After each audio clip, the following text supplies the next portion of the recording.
Welcome to the Unraveled.Podcast. My name's Alina. My name is Nina. And today we have a fun episode. We wanted to talk more about relationships. So dating, marriage, experiences like that. So tell me a little bit about your dating life right now. What's going on? What's the tea? So yes, I'm dating. Okay. I feel like I'm dating mostly just for fun. Like if something happens, then, okay. Mm-hmm. But I'm really just enjoying life right now, enjoying being single. Okay. And kind of just doing whatever comes with that. Okay. My sister actually asked me maybe a month ago if she could create a dating profile for me. Oh. This is my younger sister, so clearly she has so much time on her hands. Okay. So I was like, sure, whatever. So I let her create a dating profile for me, and I told her my in terms of, because dating nowadays online, it's just you're basically looking at physical traits. Mm-hmm. And I said my one criteria is they have to be over 6 feet. Oh yeah. They have to be taller than you. They have to be taller than me. And I'm 5'7.5". Mm-hmm. So I feel like 6 feet is not, it's just a smidge over my height. So Yeah. that's my bare minimum. That's like my minimum criteria. Like you have to be taller than me and at least 6 feet. So, so she'll send me some profiles and she matched me with a couple of. Wait, she's managing it too? She's managing it. I'm not even on the app. Like she created the profile. I sent her some pictures. She's doing everything. So it's been interesting. I'm shook. Interesting.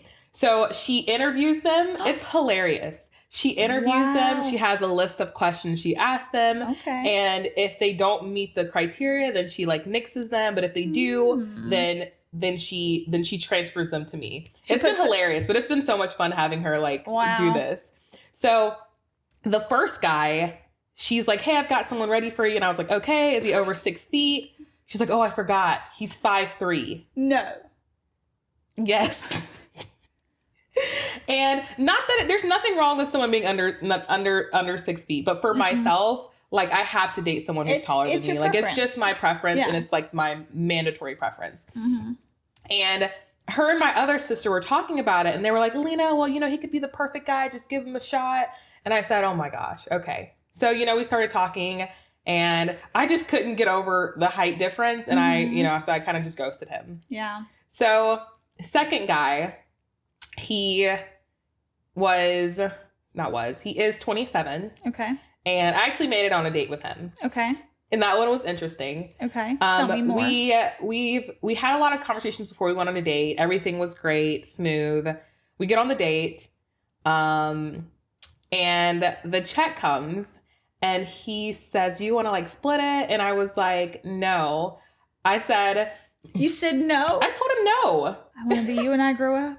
Huh? I said, I want to be you when I grow up. So I used to not be like this, but I've dated a lot that I've changed my perspective and how I want and what I'm okay with and what I'm not okay with. Mm-hmm. So I told him no. I said I would pay the whole tab before I split it. Ooh. Just to prove a point. Yeah. And I think I couldn't tell if he asked me jokingly or if he was being serious. Yeah. But he ended up paying for it. Yeah. And it's not that I don't have the money or I can't pay. I could have just took myself on a date if I was going to pay, if I was going to pay for it. Mm-hmm. But it's the principle. I'm not paying. If I'm dating someone, I'm not paying for anything. Yeah. If we're in a relationship, that's different. But if I'm dating someone, I don't feel like I should pay for anything. And also, that's just myself. I'm not paying anything. I'm not paying for anything if I'm dating someone. And also, I'm sure he initiated the date. Yes. That's the other thing too. If I'm going out with a friend or if I'm going out in general and I invited the person, I always pay. Yeah. So if you're asking me on a date and you're not paying for it, makes no sense to me. So no, I'm not splitting it with you. No, I'm not paying for it. And honestly, in what I told him was I'm not paying for it. I said, I'm not splitting it. And if anything, I'll pay for it and I'll never see you again. Drop the mic, ladies and gentlemen. Just to prove a point. That's just my personal preference. I know everybody does things differently. Well, it's etiquette, right? So same thing, if you invite a friend out, when I invite a colleague or a friend out, I always pay.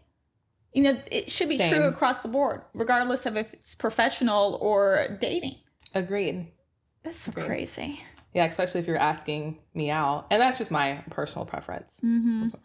One of the things I have struggled with in my dating, and it took me a while to get to this point. Like, I wasn't always like this. I've just established what I want in a relationship and what I don't. I've struggled with certain things in being in relationships. And one of the things I'm at the phase of that I just don't tolerate is who pays for what, splitting things. Like, I'm not splitting anything. If I'm in a relationship with you, I'm still not splitting anything. Yeah. I'm okay with paying for things, but I'm not okay with splitting anything. I'm not going to split a dinner bill with you. I'm not going to split a utility bill with you. Like, I'll either pay for certain things and you'll pay for certain things. I'm more than okay with contributing financially, but I just do not believe in splitting things down the middle. And everyone does their own relationships differently. Like, I have a friend that does that.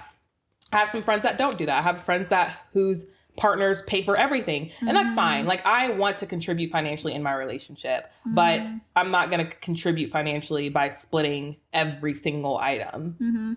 Yeah, it's just, I mean, obviously I'm not a man, but I just can't imagine taking someone out on a first date and you want to embarrass yourself day one, basically saying that you can't afford this. Like, I would be embarrassed. You know, I mean, even my sister came into town and we, went out to eat a couple of times. We always pay. Because she's visiting us. We invited her. It's our city, I do the exact same thing. If I have someone coming and visiting, I will literally pay for everything. Because again, I'm the one inviting you. You're coming to my city. Let me treat you. Let me take care of you. And then obviously reciprocity. Like, I want the same thing when I come to visit you. Yeah. Wow, how crazy. So I assume you never spoke to him again? He paid for it. Okay. Paid for it. So we're still talking. Okay. It's not anything like serious, but I had to set the standard initially and let him know that if we're dating, like, I'm not paying for anything. Yeah. And I also one of the main questions I ask too when I'm dating or talking to someone is, like, I let them plan the date. Because number one, I want to see kind of how you plan things. Where does your mind go? Are you just taking me to, like, the restaurant that's across the street from you? Because that requires no planning at all. And I won't if I'm dating someone, I will not go to a chain restaurant because it's too easy. Yeah. I want you to take time planning something. Right. I don't care if you take me to a hole in the wall restaurant. Like, you took time to plan it. You've obviously been there before. Like, it's good. But I wouldn't go to a chain restaurant on a date. I think it's, it goes back to how much effort did they put in? Yes, correct. I've talked about this with my sister so many times, even for, like, because I'm married and been married for a few years now. And it's like, it's not about the gift. It's about knowing that they know who you are, that they care enough to take the time to play in. It's not about the money. It's not about... It's just like, you care. That's the most important thing. And I don't care if the tab was $100 or $5. It's the fact that you planned it. You took the initiative. You tried. That's all I care about. That the value there is so much more than any like $1,000 dinner bill. You know? Like, and the reason I say chain is because it's so easy to be like, oh, let's go to Olive Garden. Let's go to Texas Roadhouse. No, I want you to plan something. I want you to take time strategically planning about where we're going to go and what we're going to do. The other thing too is I think it shows taste because it tells you that they know good food. They know where to go, or at least they know how to find a good place to eat. They're not just eating, not that there's anything wrong with it, but you know, it's easy to go to Chili's and order a burger and fries, and sure, it'll be good. Everyone knows that. Correct. You know, what about like a Thai restaurant, you know, around the corner? Or what about Dominican food? You know, you have to really know the area to know what spots are good. Agreed. Yeah. Well, that's pretty crazy. What's it been like? I know you've been married for how long? 7 years. Okay. What's that been like for you? Like, did you have much of a dating life before? So I didn't have that much of a dating life prior to, which in hindsight, I'm actually grateful for, because the more people I meet every day of my life, I think, oh my God, how are single people finding like people that are not crazy, honestly? Girl. Guys and girls. You tell me about it. You know? But it's funny. Long story short, I was in Thailand and my sister made a dating profile and my parents flipped out. They were very upset. So they thought for some reason, they probably didn't understand how a dating profile works. They told me, because I was a little goody two-shoes, you need to make a profile on there so you can stalk her and find out what she's doing. Of course, that's not how it works. And long story short, by default, that's where actually I met my husband. But it was just for a couple days that I was on there, and I, deleted the profile. We were friends for years and years and years because I was not at the time leaving Thailand, and we were 2 different countries. It was just somebody that I really connected with, enjoyed conversation, and over time, turns out I ended up in the U.S., and we finally were in the same state. And then we started to date. But there was, many years before that when we were just friends, acquaintances, and then dated for a few years and then got married. So it's kind of like a long process. But yeah. But you guys had a lot of time to get to know each other. It's not like you just rushed into something. Yeah. That's one of the biggest mistakes I probably made in my earlier dating years, is kind of just rushing into things that I'm 25 years old. I don't have to rush to do anything. Yeah. I'm going to take things slow. I'm going to enjoy life. I'm going to enjoy the dating scene, because once you're married, you kind of almost don't get that anymore. And not that you still want it, but enjoy, savor things, let things last. Yeah. Just taking it slow, realizing that you need to look and see if this partner will be a good partner for you. Do you guys want the same things in life? But back to what you were talking about as far as planning and paying for things. I mean, he took care of everything. He would not let me pay for a single thing. He would ask me nonstop. We would go to walking through a shop, and he's like, "Do you want to get something?" And I always said no, because I don't need more stuff.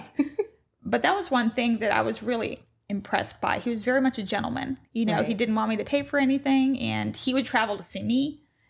So I felt very much that the intentions were there, if that made sense. But 7 years later, there's definitely a lot that's been learned throughout that process. But the biggest thing is, if your foundations are solid, everything else can be worked through. Correct. If you want the same things, then you'll be okay. But if you don't, that's a problem. Because I have some clients that, they've been married a few years, but now one partner doesn't want to do this. And, one person wants to move to LA and be an actor, or the other person wants to live in the mountains, of Blue Ridge. And it's well, how are we going to proceed?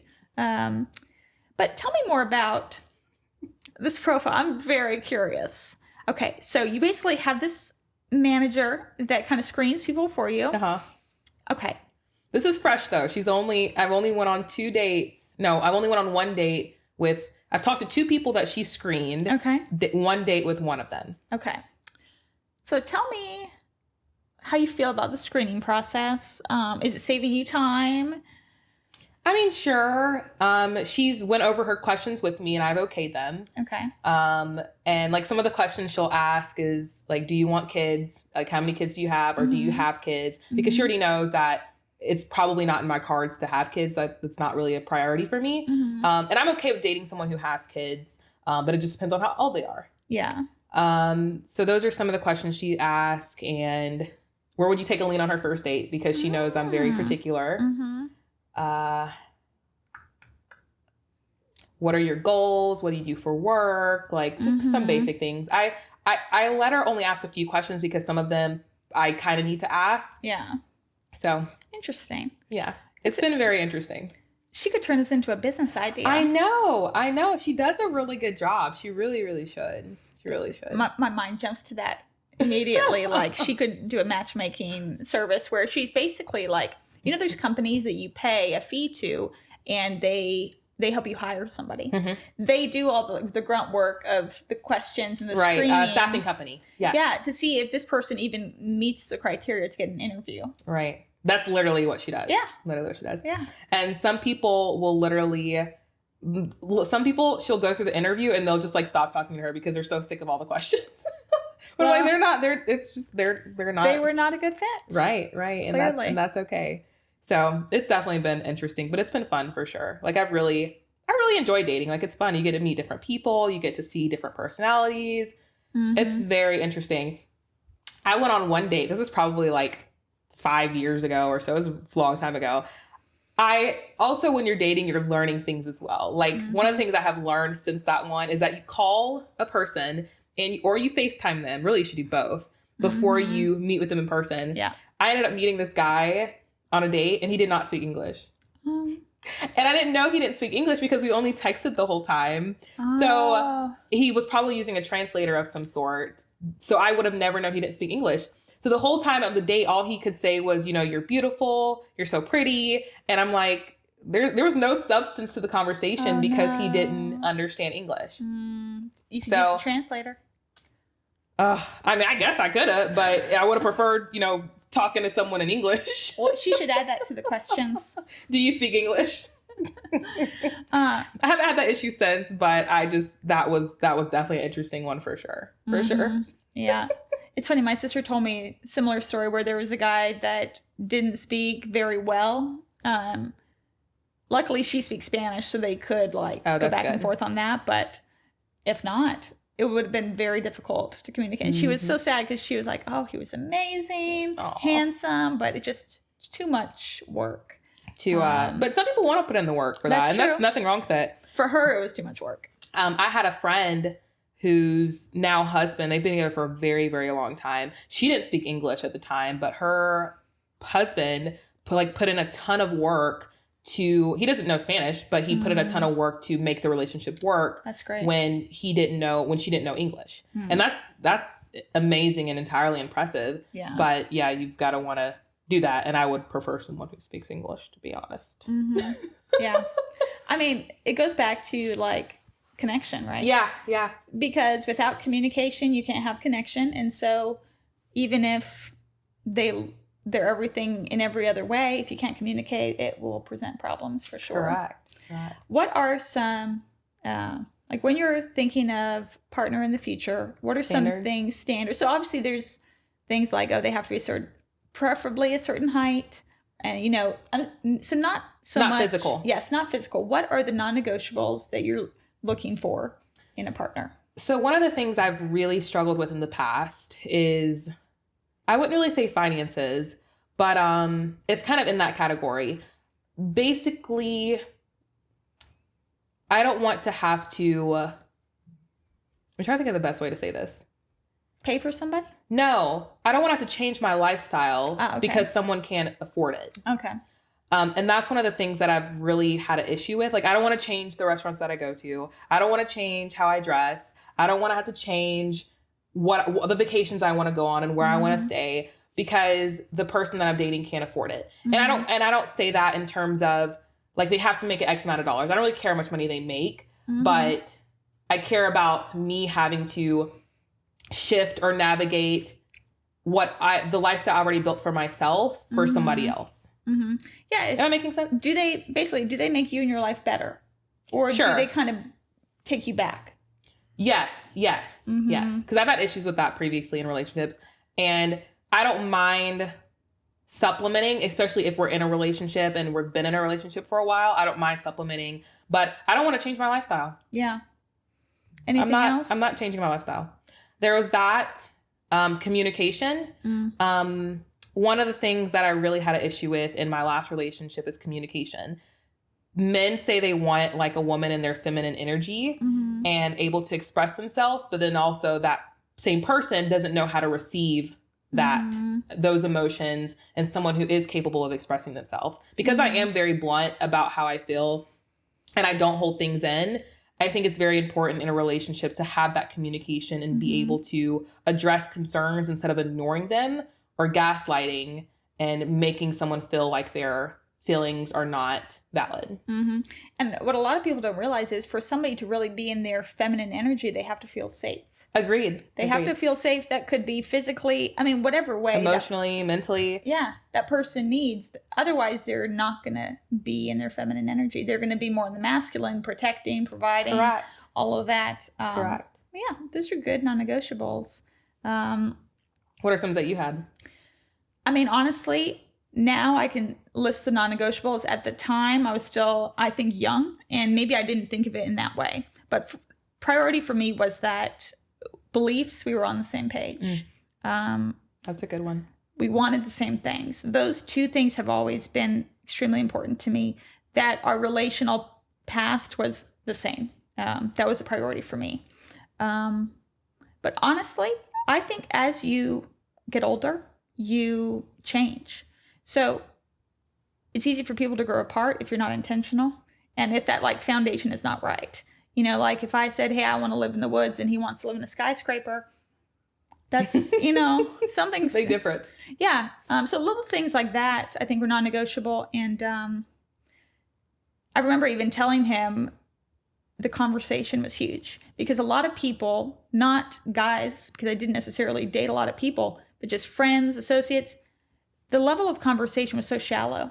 There wasn't much depth. It was all so frivolous. And having somebody who you can really connect with and talk about things of importance and, have that deep level of connection wasn't non-negotiable for sure. I agree with that. I think also that kind of goes hand in hand with it, support. Mm-hmm.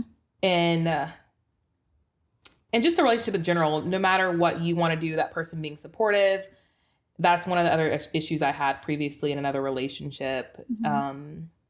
And also growth. Mm-hmm. The other person, both people being able to support each other, communicate, also help each other grow. Mm-hmm. I think that's important, whether it's in a relationship or a friendship or just anything, is being able to have a partner who's going to truly be able to help you grow as an individual, correct you when you're wrong, put you in your place, but also help educate you as well. Yeah, definitely. Speaking of support, for anyone who wonders, who takes care of creating this podcast, the editing and lighting, all the technical side, my husband does. So he definitely supports this. One day. Yeah.